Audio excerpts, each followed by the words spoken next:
कार्तिक मास कृष्ण पक्ष की रमा एकादशी का महात्म्य।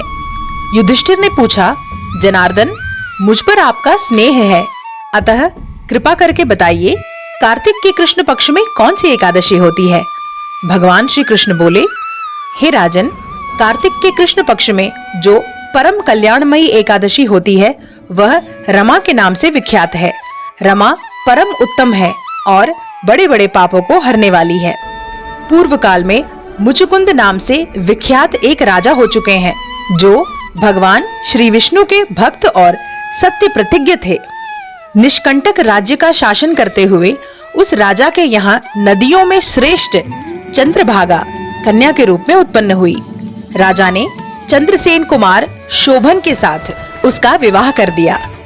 एक समय की बात है, शोभन अपने ससुर के घर आए। उनके यहाँ दशमी का दिन आने पर समूचे नगर में ढिंढोरा पिटवाया जाता था कि एकादशी के दिन कोई भी भोजन ना करे, कोई भी भोजन ना करे। यह डंके की घोषणा सुनकर शोभन ने अपनी प्यारी पत्नी चंद्रभागा से कहा, प्रिय, अब मुझे इस समय क्या करना चाहिए, इसकी शिक्षा दो। चंद्रभागा बोली, प्रभु, मेरे पिता के घर पर तो एकादशी को कोई भी भोजन नहीं कर सकता। हाथी, घोड़े, हाथियों के बच्चे तथा अन्य पशु भी अन्न, घास तथा जल तक का आहार नहीं करने पाते। फिर मनुष्य एकादशी के दिन कैसे भोजन कर सकते हैं? प्राणनाथ, यदि आप भोजन करेंगे तो आपकी बड़ी निंदा होगी। इस प्रकार मन में विचार करके अपने चित्त को दृढ़ कीजिए। शोभन ने कहा, प्रिय, तुम्हारा कहना सत्य है, मैं भी आज उपवास करूंगा। देव का जैसा विधान है वैसा ही होगा। भगवान श्री कृष्ण कहते हैं, इस प्रकार दृढ़ निश्चय करके शोभन ने व्रत के नियम का पालन किया। क्षुधा से उसके शरीर में पीड़ा होने लगी, अतः वे बहुत दुखी हुए। भूख की चिंता में पड़े पड़े सूर्यास्त हो गया। रात्रि आई जो हरि पूजा परायण तथा जागरण में आसक्त वैष्णव मनुष्यों का हर्ष बढ़ाने वाली थी, परंतु वही रात्रि शोभन के लिए अत्यंत दुखदायिनी हुई। सूर्योदय होते होते उनका प्राणांत हो गया। राजा मुचुकुंद ने राजोचित काष्ठों से शोभन का दाह संस्कार कराया। चंद्रभागा पति का पारलौकिक कर्म करके पिता के ही घर पर रहने लगी। रमा नामक एकादशी व्रत के प्रभाव से शोभन मंद्राचल के शिखर पर बसे हुए परम रमणीय देवपुर को प्राप्त हुआ। वहाँ शोभन द्वितीय कुबेर की भांति शोभा पाने लगा। राजा मुचुकुंद के नगर में सोम शर्मा नाम से विख्यात एक ब्राह्मण रहते थे। वे तीर्थ यात्रा के प्रसंग से घूमते हुए कभी मंद्राचल पर्वत पर आए। वहाँ उन्हें शोभन दिखाई दिए। राजा के दामाद को पहचानकर वे उनके समीप गए। शोभन भी उस समय द्विज श्रेष्ठ सोम शर्मा को आया जान शीघ्र ही आसन से उठ खड़े हो गए और उन्हें प्रणाम किया। फिर क्रमशः अपने ससुर राजा मुचुकुंद का तथा प्रिय पत्नी चंद्रभागा तथा समस्त नगर का कुशल समाचार पूछा। सोम शर्मा ने कहा, राजन, वहाँ सबकी कुशल है। यहाँ तो अद्भुत आश्चर्य की बात है। ऐसा सुंदर और विचित्र नगर तो कहीं किसी ने भी नहीं देखा होगा। बताओ तो सही, तुम्हें इस नगरी की प्राप्ति कैसे हुई?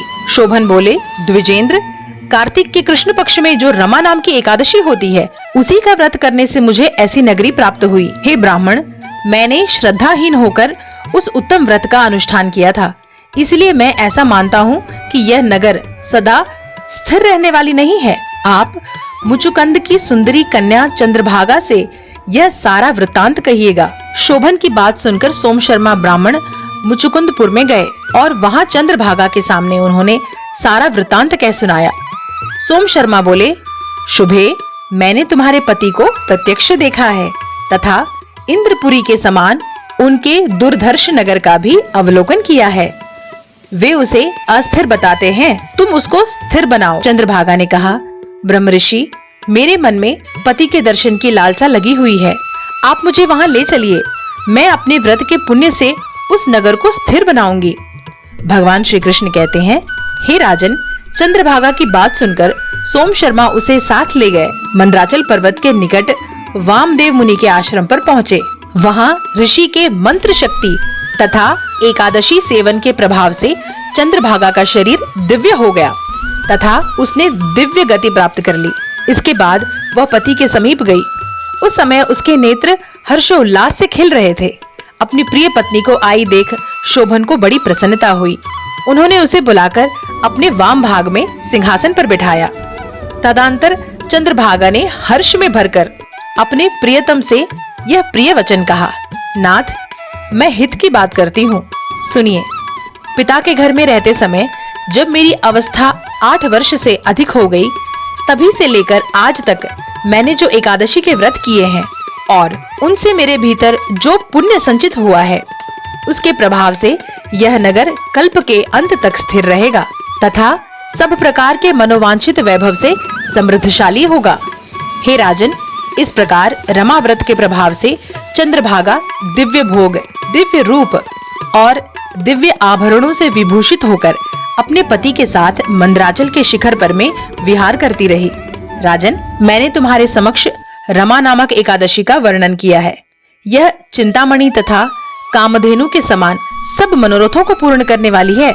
मैंने दोनों पक्षों के एकादशी व्रतों का पाप नाशक महात्म्य बताया है। जैसे कृष्ण पक्ष की एकादशी है, वैसे ही शुक्ल पक्ष की भी है। उनमें भेद नहीं करना चाहिए।